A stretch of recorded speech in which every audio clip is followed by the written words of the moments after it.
మనము సిలువ వేయబడడం అంటే అర్థం ఏంటంటే, ఈ లోకానుసారంగా నీ బిడ్డల ద్వారా అయినా సరే, నీ కొడుకు ద్వారా అయినా సరే, నీ కూతురు ద్వారా, నీ భార్య ద్వారా, నీ భర్త ద్వారా నువ్వు ఇబ్బంది పడుతున్నావు అంటే నువ్వు సిలువ వేయబడ్డావు. అంటే అది పరిశుద్ధమైన శ్రమ అయితేనే. అంటే కొన్ని శోధనలు ఉంటాయి, కొన్ని పరిశోధనలు ఉంటాయి. శోధనలు ఇచ్చేది ఎవడో తెలుసా? శోధనలు ఇచ్చేటోడు సాతాను, పరిశోధించేది యేసయ్య. పరిశోధన కావాలని కోరుకోవాలి. ఎందుకంటే పరిశోధన, అంటే పరీక్ష, శోధన అంటే హింసించబడడం. ఈ పరీక్షలో నేను హింసించబడుతున్నా అంటే పరీక్షలు ఎంతకాలం ఉంటాయి? కొంతకాలమే, కొన్ని సమయం ఉంటాయి. ఒక ఎగ్జామ్ రాయాలంటే వాడికి 100/100 మార్కులకి 3 గంటల సమయం ఇస్తారు వాడికి పరీక్షలో. ఆ పరీక్షను బట్టి వాడు ఏం చేస్తారు? వాడు ఐపీఎస్ కావాలా, ఐఏఎస్ కావాలా, ఏ కోర్సు చదువుకున్నాడో వాడు దాన్ని బట్టి ఈ 3 గంటల టైం వాడికి టెస్ట్ ఇస్తారు. ఈ 3 గంటల టెస్ట్ ఇవ్వడం వల్ల ఈ పరీక్షలో పెట్టి వాళ్ళు దాన్ని గీకుతారు. ఏ కరెక్ట్ రైట్ ఆన్సర్ రాశాడా లేదా, మరి 10th ఫెయిలా, ఇటు పాస్ అయ్యాడా, పాస్ మార్క్స్ వచ్చినాయా, లేకపోతే అందరికంటే ఎక్కువగా వచ్చినాయా అని చెప్పి ఈ యొక్క ఉపాధ్యాయులైనా సరే ఈ లోకానుసారం ఉండే ఎగ్జామ్ హాల్లలో ఈ విధంగా జరుగుతూ ఉంటాయి. అదే విధంగా మీకు ఉదాహరణ తీసుకుంటున్నా. దేవుడి యొక్క నామాలు కూడా నీకు పరిశోధించబడాలి. నువ్వు నీ బిడ్డలు పరిశోధించబడాలి, నీ కొడుకు పరిశోధించబడాలి, నీ భార్య పరిశోధించబడాలి. నీ భార్య ద్వారా నువ్వు పరిశోధించబడుతున్నావేమో, అది దేవుడు పెట్టే శ్రమే. నీకు భూమి మీద నాకు ఇలాంటి భార్య నాకు ఏడ దొరికింది, గయ్యాల కంపదను అనుకుంటున్నావేమో. ఇలాంటి భర్త నాకు ఎంతకాలం తాగుతూ నా బిడ్డల్ని సర్వనాశనం చేసినాడు వీడికి అసలు ఎంతకాలం చెప్పిన నేను ఏ పాపం చేయలా, నా భర్త తాగుపోతున్నా సరే నా శరీరాన్ని ఇంకొకటి గీయకుండా నేను నా శరీరాన్ని పవిత్రపరచుకొని ఇంతకాలం దేవుడి సన్నిధిలో సంఘంలో పరిచయం చేసుకుని బతుకుతున్నానంటే నిరీక్షణ కలిగి ఉన్నామంటే దేవుడు నీకు ఏనాడు కూడా అన్యాయం చేయడం. దానికి ప్రతి ఒక్క లెక్కకి ప్రతి ఒక్క సమాధానం దేవుడికి ఇస్తాడు కంపల్సరీ. అది ఎటు పోదు. అంటే నేనేం చేస్తున్నా? పరిశోధించబడుతున్నావు.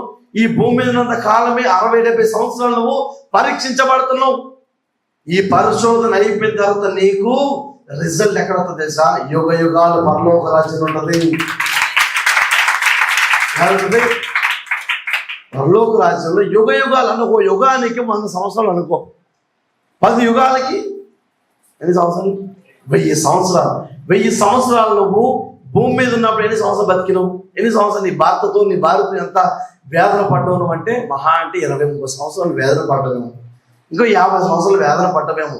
కానీ ఈ 50 సంవత్సరాలు భూమి మీద వేదన పడి ఒక ఎత్తు అయితే నీ జీవితంలో 200లుగా 10 దేవుడు యుగ యుగాలను అక్కడ నేను ఎంత సంతోషపడతాను. ఇలాంటివి ఉండవు నీకు అక్కడ.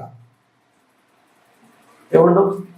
ఈ శోధించుడు, ఈ పరిశోధన, ఈ శ్రమ అనేది పరలోక రాజ్యం వెళ్ళినాక ఉండవు. పరలోక రాజ్యం వెళ్ళాలంటే నువ్వేం చేయాలి? క్రీస్తుతో కూడా నువ్వేం చేయాలి? సిలువ వేయబడాలి. మరి ఎంతమంది వేయబడుతున్నారు?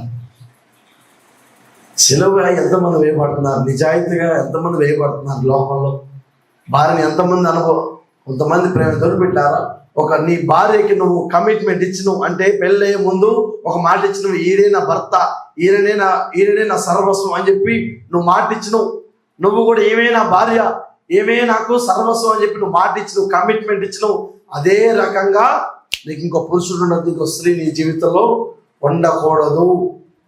వాడు పొట్టోడైనా పొడుగోడైనా సరే, బట్టతలు వచ్చినోడైనా సరే, దేవునికి ఒక స్థానం, ఒక వస్తువు నీకు ఇచ్చి నీకు జాగ్రత్త కాపాడుకొని అయినా అని చెప్పి నీకు భార్యను భర్తను అమూల్యమైన నీకు స్వభావంగా నీకు ఇచ్చాడు. కాబట్టి నువ్వేం చేయాలి? ఆ భాగస్వామిని కాపాడుకునే జ్ఞానం నీకు కావాలి. అంటే దేవుడు అడగాలి. నీ వల్ల కాట్లా. కొంతమంది కూడా చెప్పుకోలేరు, భార్య ఇలాంటిది అని చెప్పి భర్తలు చెప్పుకోలేరు, భర్త ఇలాంటివాడు అని చెప్పి బయట చెప్పుకోలేరు. ఇలాంటి ఎక్కడ చెప్పుకోవాలంటే దేవుడి మందిరంలో ప్రార్థన చేసుకొని, దేవా నా భర్త నా యొక్క జీవితంలో ఇలా ఉన్నాడు కాబట్టి నా యొక్క పరిశోధన ఎంతకాలం పెడతావు, కాబట్టి నేను అయినా సరే నేను అనుభవిస్తా, నాకు కావాల్సిన విశ్వాసం నాకు కావాలి అని చెప్పి నువ్వు అడగాలి. ఇది దేవుడితో నువ్వు సిలువ వేయబడ్డ ఒకటి.